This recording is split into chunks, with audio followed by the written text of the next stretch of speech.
कौन कौन से इंपॉर्टेंट टॉपिक्स हैं चैप्टर वाइज जो आपको करके ही जाने हैं, बिल्कुल भी छोड़ने नहीं है। तो this video is very important, बहुत ध्यान से इसको देखना। इंपॉर्टेंट टॉपिक्स में सबसे पहले समझो कि पार्टनरशिप आपकी 36 मार्क कैरी करेगी।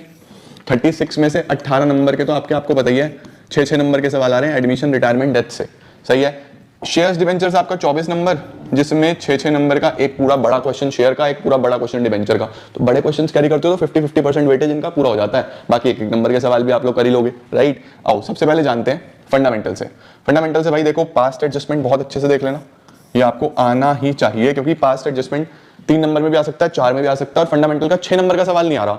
अगर 6 का नहीं आ रहा तो 3 और 4 में पूरा बड़ा क्वेश्चन तो बनेगा नहीं, और वो बड़े क्वेश्चंस P&L एप्रोप्रिएशन वगैरह बनवाने को कम चांस रहता है, तो पास्ट एडजस्टमेंट ज्यादा इंपॉर्टेंट है, उसको ध्यान से देखना। उसके बाद इंटरेस्ट ऑन लोन आपको पता होना चाहिए, प्रोविजंस 1 नंबर के लिए बहुत इंपॉर्टेंट, कहां 6%, कहां कितना परसेंट, किस तरीके से चलता है। इंटरेस्ट ऑन ड्राइंग्स पे क्वेश्चन बन सकता है, इंटरेस्ट ऑन ड्राइंग्स बड़े ध्यान से देख लेना, किस तरीके से कैलकुलेट होती है, टाइम पीरियड क्या चलता है, क्या सिंपल मेथड, क्या प्रोडक्ट मेथड। तो ये 3-4 टॉपिक्स इस चैप्टर से बहुत इंपॉर्टेंट है। Change in profit sharing ratio, goodwill की अगर बात करें तो सबसे पहले गुडविल में एवरेज प्रॉफिट मेथड, मैं तो हमेशा से बोलता हूं कि एडजस्टमेंट इसमें ज्यादा है। Over valuation, under valuation of stock, capital expenditure charge to revenue, revenue expenditure charge to capital, abnormal profit, abnormal losses, काफी कुछ है। तो average profit method is always important. Calculation कैसे होनी है और ट्रीटमेंट क्या है गुडविल का, एंट्री कैसे होती है, ये आपको पता होना चाहिए।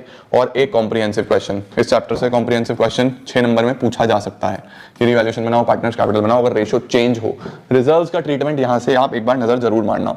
एडमिशन की बात करूं तो समहाउ जर्नल एंट्रीज काफी इंपॉर्टेंट बन जाती है कि पूरा क्वेश्चन आ गया बट रिवैल्यूएशन पार्टनर कैपिटल बनाने कोई नहीं आया, जर्नल एंट्री बोल दी। तो एंट्रीज कृपया करके ध्यान से तैयार करें, entries are very very very important.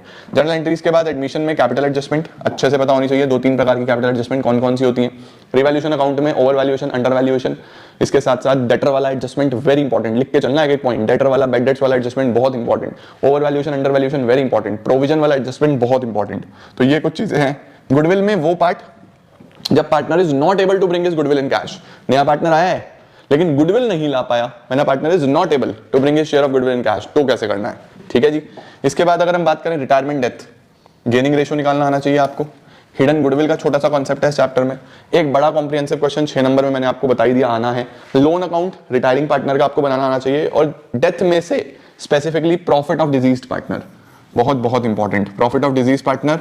और फाइनल सेटलमेंट की जर्नल एंट्रीज, कि जो पार्टनर जा रहा है उसको क्या क्या कैसे कैसे दोगे, उसके एग्जीक्यूटर को क्या क्या मिलेगा, वो सब जर्नल एंट्रीज फाइनल सेटलमेंट में आनी चाहिए। ये आपका डेथ से इंपॉर्टेंट है। एक एक 2-2 टॉपिक्स लिख रहा हूं, सब पे 2-2 3-3 क्वेश्चंस कर लो, अच्छे से हो जाएगा। मतलब आपको पूरा किताब छाटने की जरूरत नहीं है, इन टॉपिक पे बेस 2-2 3-3 क्वेश्चन बार बार अच्छे से करो। मैं भी कराऊंगा अभी तुम्हें सब कुछ, बीएसटी को सिलेबस हमारा पूरा हो गया ऑलमोस्ट। अकाउंट्स के बाद, इसके बाद अकाउंट्स ही करनी है, तो अच्छे से करते चलो।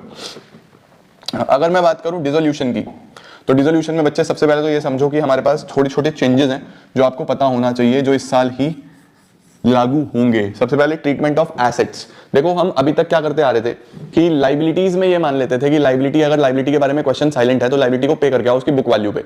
सेम सिचुएशन आपको अब करके आनी है टेंजिबल फिक्स्ड एसेट्स के साथ। तो अगर आपके फिक्स एसेट्स, देखो याद रखना ट्रीटमेंट ऑफ फिक्स एसेट्स में अगर आपका टेंजिबल फिक्स एसेट है उसके बारे में क्वेश्चन ने कुछ नहीं बोला, टेंजिबल मतलब जो आप देख सकते हो जैसे लैंड, बिल्डिंग, प्लांट, फर्नीचर, इसके बारे में क्वेश्चन ने कुछ नहीं बोला, तो आप इसको सेल ऑफ करके आना इसकी बुक वैल्यू पे।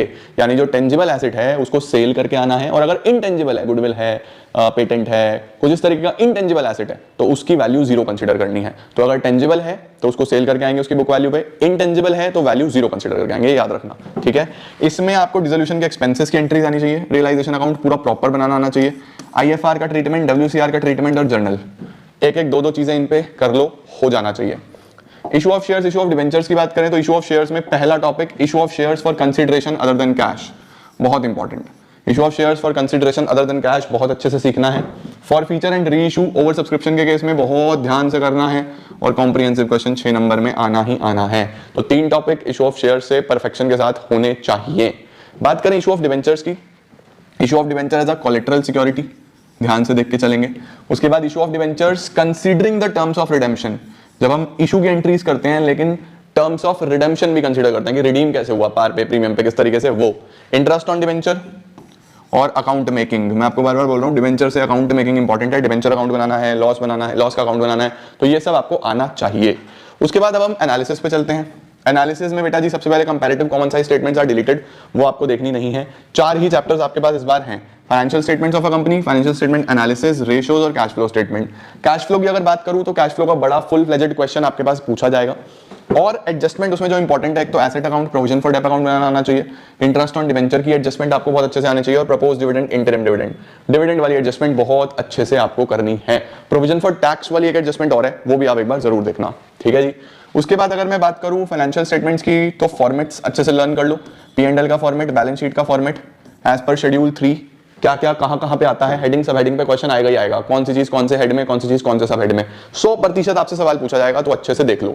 उसके बाद एक चैप्टर थ्योरी का है फाइनेंशियल स्टेटमेंट एनालिसिस में, जिसमें importance, limitations of financial statements, ये भी आपके लिए इंपॉर्टेंट है। 3 नंबर का क्वेश्चन फंसेगा इसमें से, 3 मार्क का। तो थ्योरी का क्वेश्चन पक्का आ रहा होगा, 1 नंबर का सवाल, 3 नंबर का सवाल ले लर्न करने वाला है, लेकिन समझ के लर्न करने वाला है, ठीक है।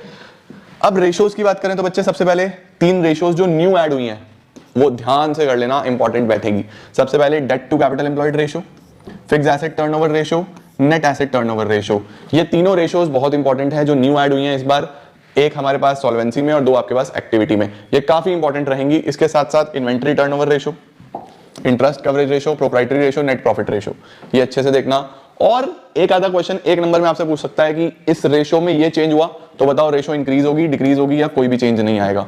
तो ये 3 टॉपिक रेशियोज से बहुत इंपॉर्टेंट कवर करके चलना। तो मैंने पूरी ही अकाउंट्स को आपकी समराइज करा, आपको अच्छे से चीजें बताई, एक जगह कर दूं, स्क्रीनशॉट लेना चाहो तो ले सकते हो, तो बहुत छोटा हो गया, आई एम नॉट श्योर आपको दिख रहा होगा या नहीं दिख रहा होगा, थोड़ा आधा आधा करके ले लो यार, क्या फायदा। लो सबसे पहले तो ये लो, ठीक है, उसके बाद ये लो। तो चीजें आपको मैंने बता दी।